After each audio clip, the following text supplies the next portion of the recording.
con nuestra división Capital Humano, como les decíamos, comprometidos con el desarrollo de nuestra gente, de los funcionarios, de los empleados. En el mismo momento que se generó una renovación en la gestión también, empezamos a incorporar el modelo de gestión por competencias laborales, en articulación con esa estrategia del negocio, y decimos que para esta ocasión en particular les vamos a contar una experiencia de selección, un proceso de selección de personal, el cual mantiene las mismas características que venimos llevando desde hace muchos años. Se generan los procesos de concurso a partir del análisis y la discusión de un puesto de trabajo. Los concursos o procedimientos de selección son regulados. Esto implica que, como organismo público, nosotros nos debemos a un marco de derecho público. Tenemos una metodología de concursos que ha sido negociada con el sindicato. Es un marco que hay que respetar y sobre ese trabajamos. Las bases de cada concurso incluyen las distintas etapas que se realizan en el proceso de selección y, bueno, por supuesto, una vez que están publicadas o públicas, se busca que esos criterios sean claros y que haya transparencia en el proceso. Es imposible pensar en modificarlos.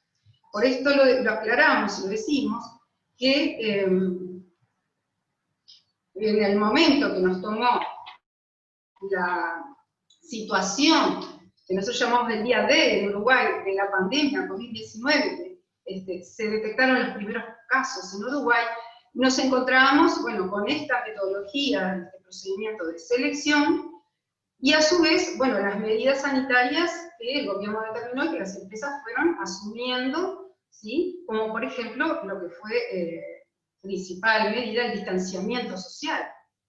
En esas condiciones nos tomó un proceso que estaba en camino, que estaba realizándose de un concurso específico para la selección de 3 postulantes para cargos gerenciales de sistemas informáticos.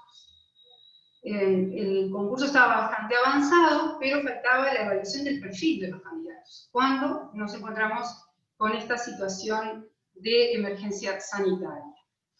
Pero por otro lado, para la organización, bueno, estos cargos, estos perfiles eran de urgencia, ¿sí? Eran necesarios para la organización para funcionar, sobre todo teniendo en cuenta la estrategia del negocio. Es clave para la organización seguir avanzando y rápidamente en proyectos de renovación tecnológica, y hoy, sobre todo, contando además con el momento y circunstancias que la pandemia generó, se agrega además la extensión de la experiencia de teletrabajo en los trabajadores de la empresa.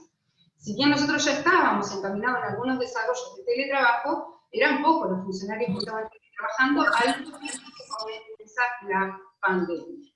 Por lo tanto, esto también fue un desafío que la organización tenía que responder de manera de que todos los funcionarios, todo el personal pudiera trabajar teniendo en cuenta estas medidas de distanciamiento y aprovechando, basándose en las posibilidades tecnológicas.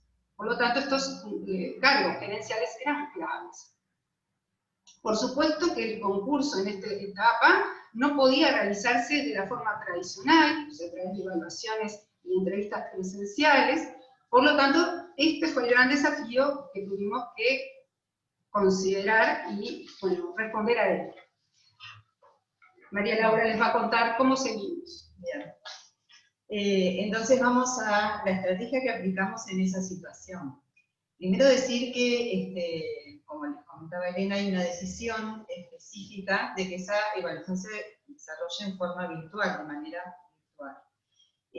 A su vez, nuestra propia estrategia está conectada con lo que Elena llamaba el desafío tecnológico. O sea, nosotros estábamos encontrándonos con el dilema de una tecnología escasa o de escaso desarrollo, y que estratégicamente se necesitaba esos cargos con urgencia por el propio desarrollo tecnológico que necesitábamos. Así que era una doble necesidad. La urgencia de llenar estos cargos para seguir desarrollando la tecnología, y hay una decisión, una estrategia de negocio de pasar del modelo presencial al virtual, y a su vez de desarrollar en los funcionarios la competencia digital, ¿no? Era como doble el desafío. Con respecto a esta experiencia, esa decisión que finalmente tomamos para desarrollar esa evaluación de manera virtual, tuvo desafíos, ¿no? O sea, tuvimos que hacer un balance y considerar distintos aspectos, entre los que nosotros estamos destacando acá como desafío y consideración. La primera, el soporte tecnológico, ¿no? Teníamos redes, en realidad con poco desarrollo para lo que nosotros necesitábamos hacer. Necesitábamos a su vez un know-how, o sea, las técnicas estaban pensadas para realizarse de manera presencial. Además de la pandemia y las condiciones sanitarias que requeríamos para realizar una evaluación, deberíamos hacerlo de manera virtual. Entonces, el know-how era fundamental, por eso nosotros recurrimos a la ayuda de un experto en tecnologías y en selección en esta modalidad, tuvimos que hacerlo. Y también formarnos, ¿no? Formarnos y continuar formándonos en este desafío de llegar a un candidato de manera virtual. Estaba planteado el tema de la seguridad y de la reserva de la información, ¿no? Por un lado, la confidencialidad. Era una ventaja para nosotros que fueran ingenieros porque dominaban la tecnología. Que de los 2000 funcionarios que tenemos muchas oportunidades de mejora en cuanto a la tecnología. Por lo tanto, era una fortaleza en estos cargos saber que eran ingenieros y que manejaban la tecnología. Pero necesitábamos la reserva técnica y profesional, a su vez, y la seguridad en la reserva de las técnicas, ¿no? Reserva de la información. Entonces, por un lado teníamos la ventaja tecnológica de los concursantes, pero teníamos la necesidad de tener una independencia tecnológica para realizar esa evaluación. El desafío más importante con respecto al soporte tecnológico nos lo dio esa experta en know-how, manejando plataformas que, como decía hoy Elena, por el derecho público también nosotros nos veíamos como en dificultad de conseguir ya y formarnos ya en, por ejemplo, la tecnología de Zoom Pro, que se utilizó globalmente para esta situación, a través del know-how del psicólogo experto. Entre los requisitos que teníamos, ¿no? Con respecto a la seguridad y a la necesidad de esa reserva en la información, estaba que aunque los concursantes, los postulantes debían contar con, por supuesto, buena tecnología, una buena conexión de audio, una buena conexión de video, redes de soporte simultáneas, alternativas por si esa tecnología principal no funcionaba, ¿no? Skype, el celular, el mail, vías de soporte para poder mantener y garantizar esa comunicación. Teníamos también el desafío de la comprobación de la identidad del concursante, ¿no? Que es un núcleo importante en cuanto a la seguridad y a la reserva de la información. Bien. Y después todo el desafío de la comunicación, o sea, cómo generar un vínculo de características similares al presencial, cómo establecer esa confianza, el desafío de poder comunicarnos con ese candidato y hacerlo sentir en una situación de evaluación que es difícil, generar cierta confianza, cierto clima, para que esa comunicación se manejara de manera armónica, en un clima que le permitiera al candidato dar lo mejor de sus recursos. Y por último, tenemos el capítulo de resultados y proyecciones, ¿no? Nosotros consideramos que el objetivo fue cumplido, que hubo eficiencia en el proceso y hubo eficacia, porque mismo se mantuvo, obtuvimos los mismos resultados que de la forma tradicional, pudimos hacer esa comprobación. Tuvimos retroalimentación del área, o sea, de los propios jerarcas, diciéndonos que, bueno, estaban conformes nuestros clientes con esos candidatos que habían sido seleccionados. También hubo una evaluación de cierre en ese proceso de selección, donde los candidatos manifestaron que el proceso se había desarrollado de manera muy positiva, ¿no? Y bueno, y proyecciones muchísimas, ¿no? Si bien en el caso de Elena, y en mi caso, que venimos trabajando hace años en psicología laboral, el desafío principal es el desarrollo de nuevas técnicas, de alguna manera que puedan tener confiabilidad y no viralizarse. Es un desafío importante para nosotros, potenciar esas herramientas, pensar en nuevas estrategias de selección y poder lograr ese vínculo con el candidato. Así que sin duda es un desafío para nosotras que va en conjunción con la transformación y hacia dónde va el negocio también, ¿no? En el sentido del desarrollo tecnológico. Bien. Agradecerles. Muchas gracias. Una pregunta. Y muchas gracias, Jaime.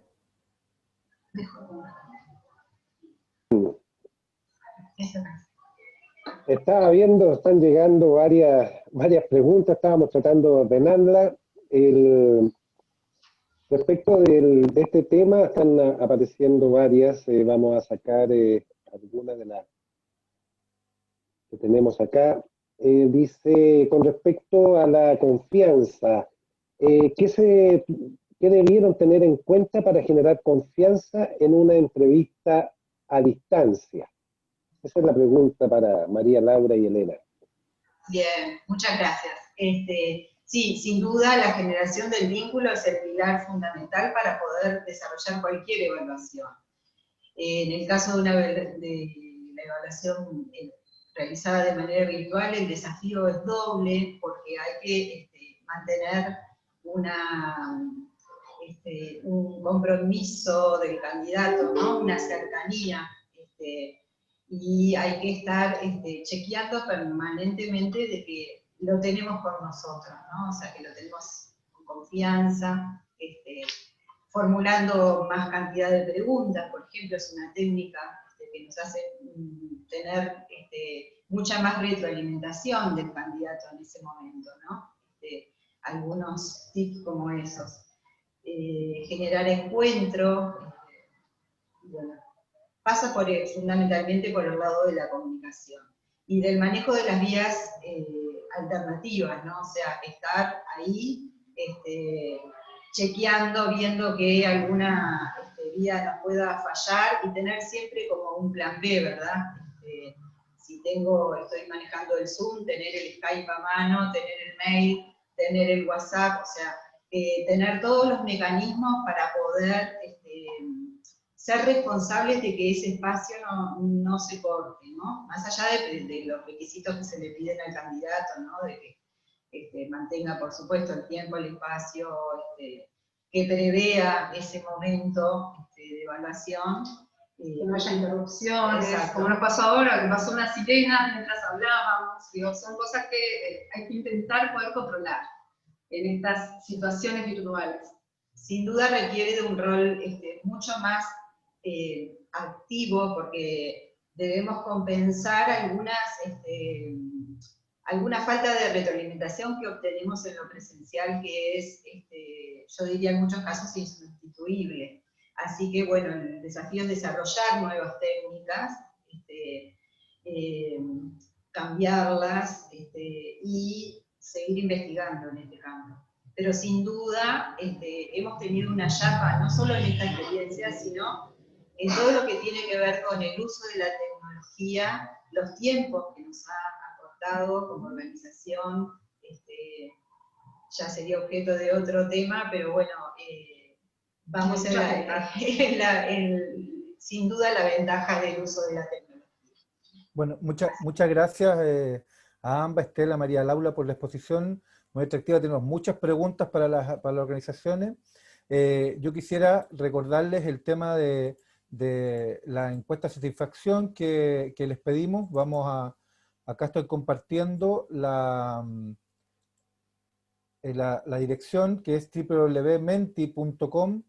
Ahí está el código 3495027. Ustedes entran sin cerrar esta ventana, por favor. Entran a otra página, a otra ventana web, ingresan la página www.menti.com y el código 3495027, y con ese código pueden generar la encuesta de satisfacción que les va a ir preguntando para poder nosotros tener una retroalimentación. Los dejo con Jaime, que va a hacer algunas consultas que hemos recibido en el chat. Gracias.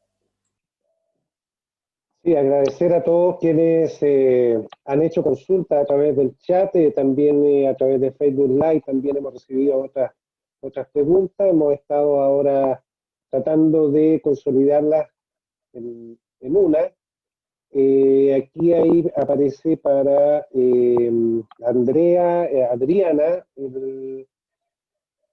que tratamos de conjugar varias preguntas en una sola.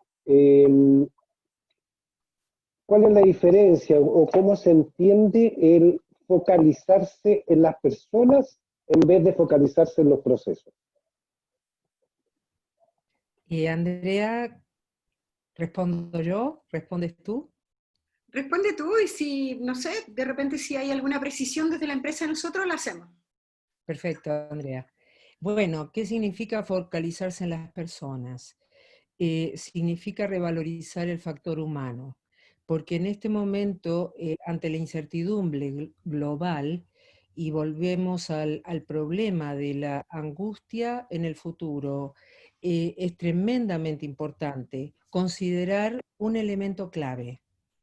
Las soluciones para lo que estamos viviendo pueden venir desde los lugares más diversos. Y justamente aquellos que tenemos posiciones de responsabilidad en nuestras diversas gestiones empresariales, organizacionales, nos sentimos todo el tiempo compelidos a tener que dar las respuestas. Esta crisis pone de manifiesto que las respuestas deben ser absolutamente innovadoras. No vamos a tener las respuestas que necesitamos para esta situación desde lo que hemos venido haciendo, que ha contribuido a generar la crisis en la cual estamos situados hoy en día. Por lo tanto, considerar que si nos enfocamos en el factor humano, podemos empezar a destacar y a escuchar voces desde los espacios más diversos que proponen soluciones innovadoras para un mundo en cambio. Andrea, ¿te gustaría complementar? Sí, gracias, Adri. Muy cortito. No parece sostenible desde la empresa, y esto lo digo como líder de una empresa moderna, seguir pensando en la rentabilidad como la única forma de focalización en el trabajo, más aún cuando hay una sociedad que ha perdido el sentido.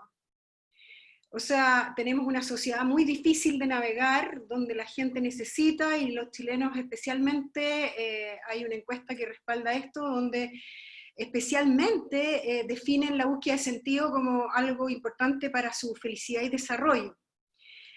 En esa medida, trabajar con las personas y no con los procesos significa hacer la distinción entre ver cómo mejorar los mecanismos de productividad en la situación de teletrabajo versus ver cómo mejorar las posibilidades emocionales, las posibilidades relacionales, las posibilidades de pertenencia y de sentido de las personas en el ámbito de trabajo. Esa es la diferencia que nosotros quisimos establecer. Para ponerlo en un castellano brutal, no me interesa si tú contestas el chat de clientes en 19,2 segundos, porque resulta que eso es algo que va a favorecer la relación. Me interesa con los clientes, porque está esa velocidad. En este momento, lo que interesa es cuál es tu disposición en este momento a ayudar a otros, tener empatía, colaborar con otros, incluidos tus clientes, por ejemplo, ¿no? Esa diferencia desde ir del mecanismo, que sería el proceso, a la motivación o la inspiración, que sería el factor humano, es sumamente relevante por el contexto social que estamos viviendo. Eso quería precisar. Andrea, Muchas solamente gracias. perdón, Jaime. Adelante. Sí, solamente quería agregar, si me lo permites, el elemento fundamental en esta situación. Si no podemos invitar a lo humano a estar presente, nos vamos a caer todos. Tengo una larga experiencia en personas fuertemente dañadas en su salud mental. Ellos me han enseñado, básicamente, que aún de las situaciones más inesperadas, difíciles y terribles, pueden emerger condiciones humanas sorprendentes. Y si podemos tomar esta crisis COVID del año 2020 como un tremendo desafío para la humanidad en nosotros, podremos absolutamente encontrar respuestas innovadoras para un mundo en cambio. Muchas gracias. Gracias a ti, Adriana, Andrea. Interesante. Siguen llegando más preguntas. Muchas de ellas se las vamos a entregar a los panelistas para que las respondan posteriormente y estén disponibles en algún lugar. Para el grupo Aura, ¿cierto? Estas personas que nos llevan más allá de lo que vemos habitualmente. Hay varias preguntas también, voy a tratar de resumir en una. Para Mario le preguntan si compara el resultado de esta negociación digital con anteriores negociaciones presenciales. ¿Qué diferencia destacaría? Y en general para los tres, si hubo alguna innovación en los beneficios sociales dentro de la negociación por este contexto de pandemia. Bueno, la característica que nosotros logramos es que la participación de los trabajadores con su tempestad de ideas fue abrumadora. Es decir, si comparáramos las sugerencias o aportes que se hacían en las negociaciones anteriores, en realidad no pasaban más de 6 o 7 intervenciones. Y ahora nos encontramos con una tempestad de ideas que al final logró lo que una frase que existía y que yo la planteé en parte de las comisiones, de que uno había que escuchar al pueblo, como decía José Luis Rodríguez, ¿ya? Me acuerdo que es de mi época, disculpen, ¿ya? Pero en realidad, cuando tú logras que los trabajadores hablen, participen, en realidad la respuesta siempre es mejor. Ahora, el convenio colectivo, el contrato colectivo de Aura es un contrato muy moderno en materia de beneficios sociales. Lo que pasa es que ahora, fuera de la parte médica, salud, bonos y todo, que no vale el tema destacar, a nivel nacional, en nivel muy alto, ahora apareció la figura de la Comité Bipartito de Capacitación. Es decir, empujar a los trabajadores a estudiar, empujar a los trabajadores a hacer más cosas, a ser tecnológicos, queremos más técnicos, queremos más especialistas. Ese yo creo que es la gran diferencia de las negociaciones anteriores. Muchas gracias, Mario. Interesantísimo.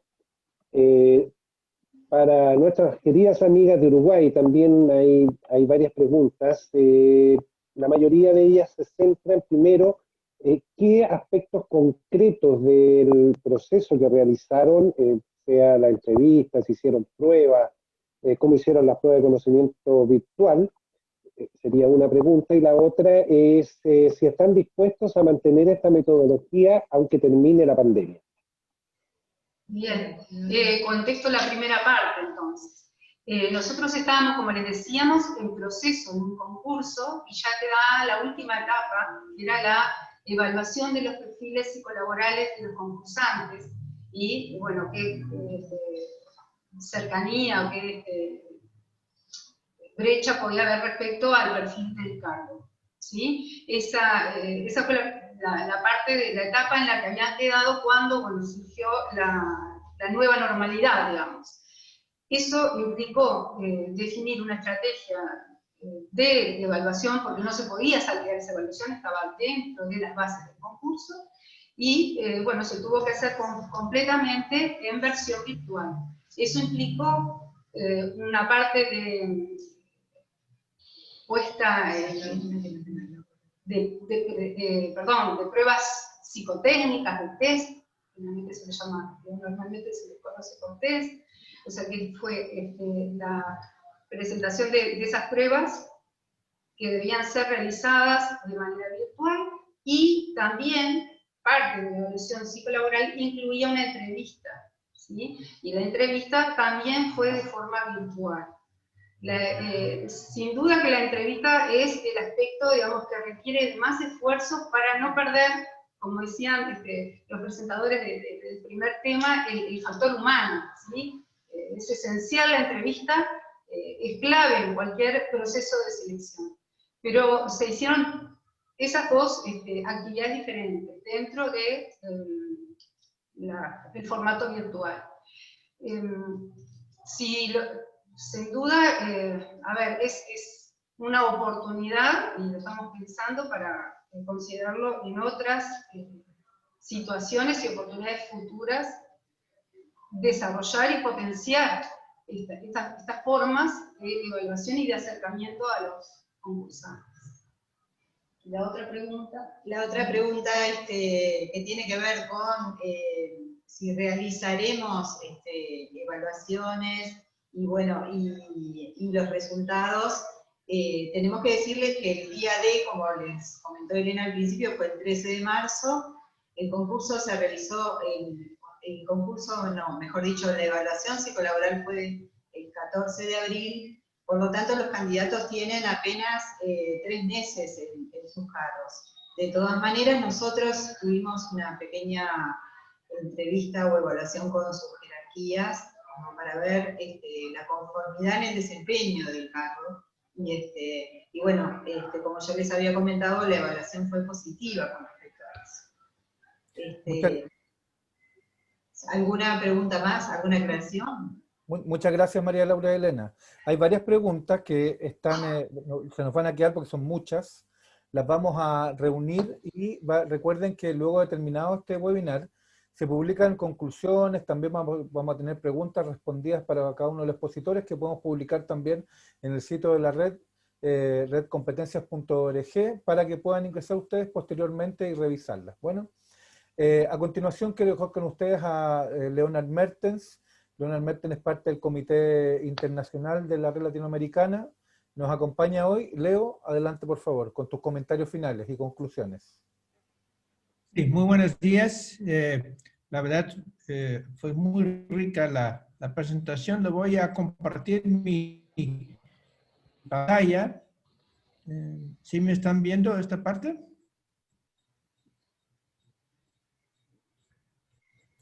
Sí, bueno, sí se ve. Perfecto. Bueno, en primer lugar, un saludo al Nodo de Chile. Obviamente un agradecimiento a los expositores de su rica experiencia.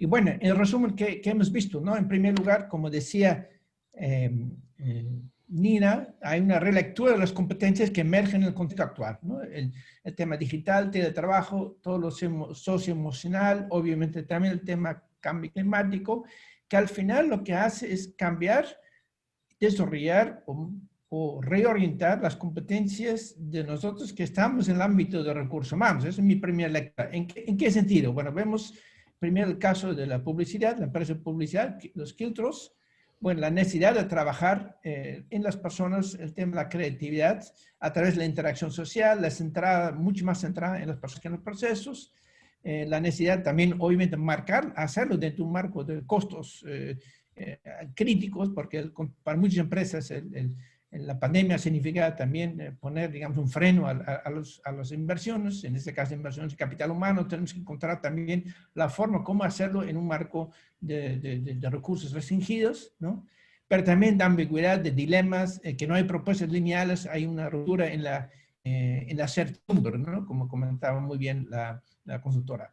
El desafío es reorientar el sentir humano de las personas, ¿no? Y yo le llamo así como competencias detrás de las competencias.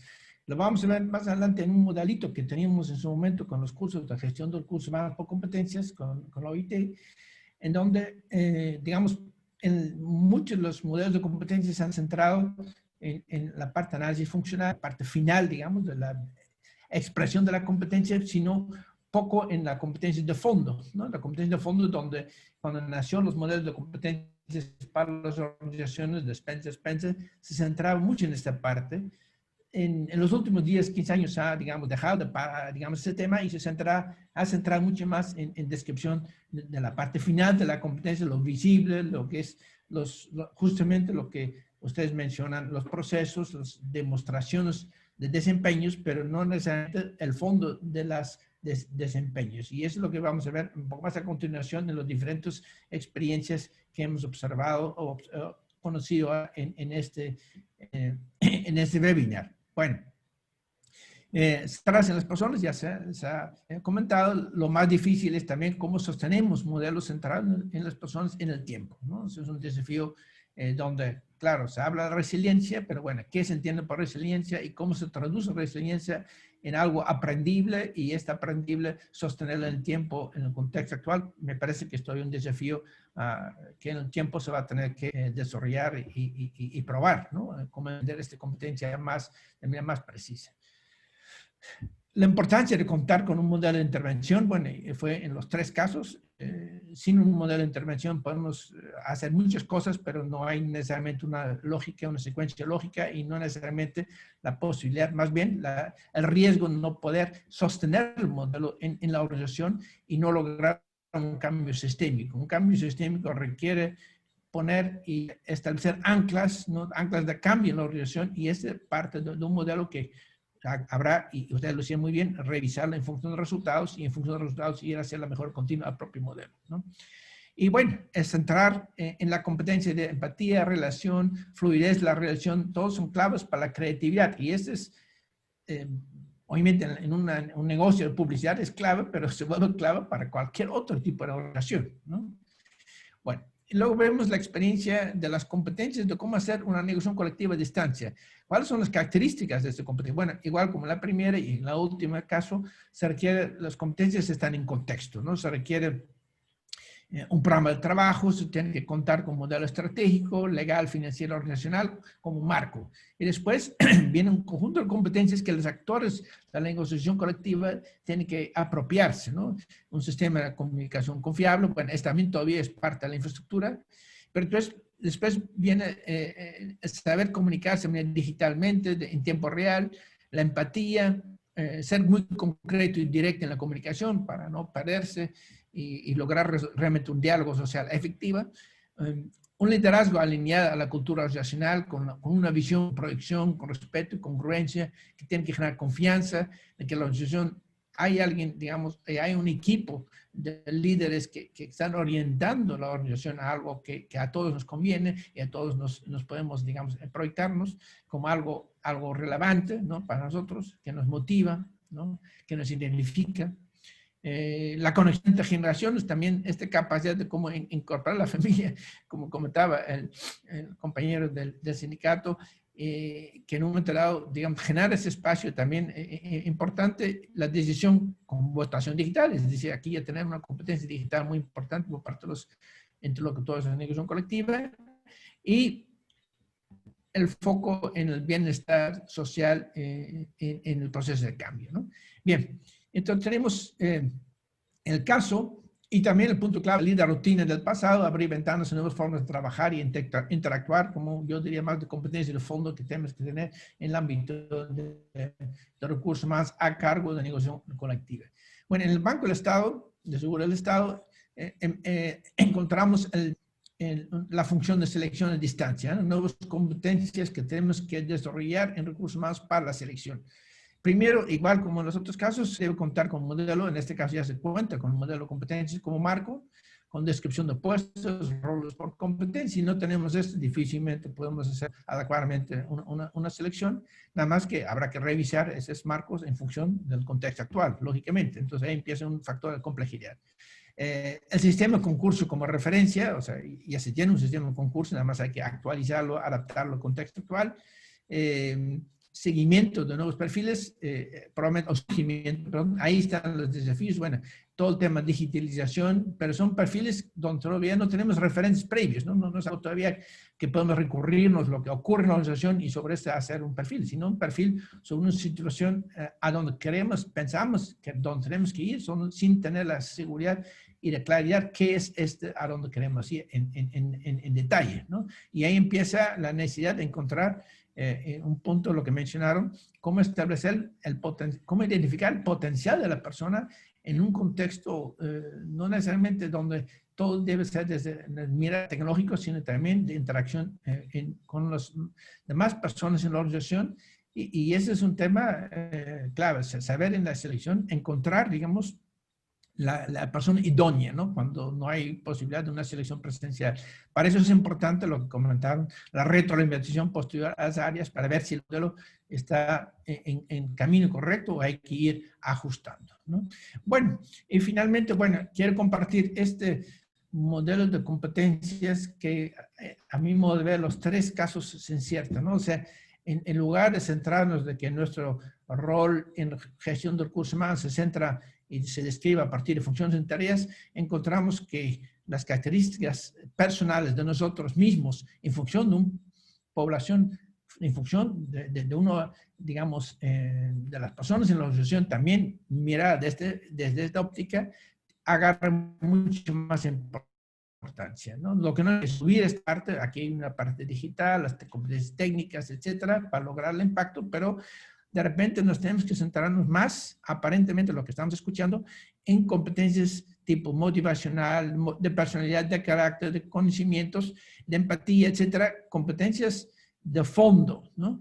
Y es yo diría, un momento de inflexión en la gestión por competencias, en lo que hemos visto en América Latina, que nuevamente un retorno a los orígenes de los modelos de competencia digamos, en los años 70, 80 quizás, que ha dejado de tener importancia y que se está retomando en el contexto actual la importancia de ese tipo y esa clase de competencia y la necesidad de trabajar mucho en los descriptores y cómo hacer aprendizaje de esas competencias de fondo, porque esas competencias de fondo probablemente es mucho más difícil de aprender y de reaprender que las competencias de proceso. Bueno, yo quisiera dejar aquí agradeciendo su atención y recordarles que el día 28 de este mes tenemos a 14 horas de Uruguay nuestro tercer webinar relacionado con las competencias de inclusión. Muchas gracias.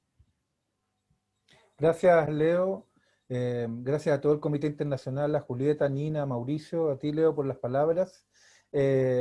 Bueno, que les vamos a mostrar, Leandro, ahí está mostrando el resultado de las personas que han respondido el Menti, y entre las palabras que podemos destacar, innovación, conocimiento, resiliencia, que acaba de nombrar Leo nuevamente, adaptación, y claramente son palabras que recogen las experiencias que hoy hemos escuchado relacionadas justamente con la innovación frente a estas restricciones que la pandemia nos ha impuesto y que nos permiten adaptarnos a esta nueva realidad. Les dejamos invitados. Leandro, ¿me permites compartir pantalla para mostrar el nuevo? Si me da un segundo. Acá tenemos el anuncio del webinar siguiente, que es, como bien decía Leo, el miércoles 28 de octubre, a 14 horas, Chile, Uruguay, Argentina, se relaciona con aprendizaje y desarrollo de competencias para la inclusión, organizado por el Nodo Uruguayo, pero que participamos toda la red latinoamericana en ello. Bueno, para finalizar, quisiera agradecer a cada uno de los presentes, a todos los países que estuvieron hoy día acompañándonos, desde Europa y América Latina, al Comité Internacional, y nombrar también a todos quienes estuvieron detrás de esta organización, a los coordinadores chilenos, Berta Rojas, Leandro Pomies, Jaime Nielsen y Claudio Manrique, quien les habla. Nos vemos en una próxima oportunidad, el miércoles 28 de octubre, en el webinar del Nodo Uruguayo. Esperamos de verdad que esto haya sido una gran oportunidad de aprendizaje, de compartir experiencias y aprendizajes entre todos nosotros. Muchas gracias, hasta una próxima oportunidad.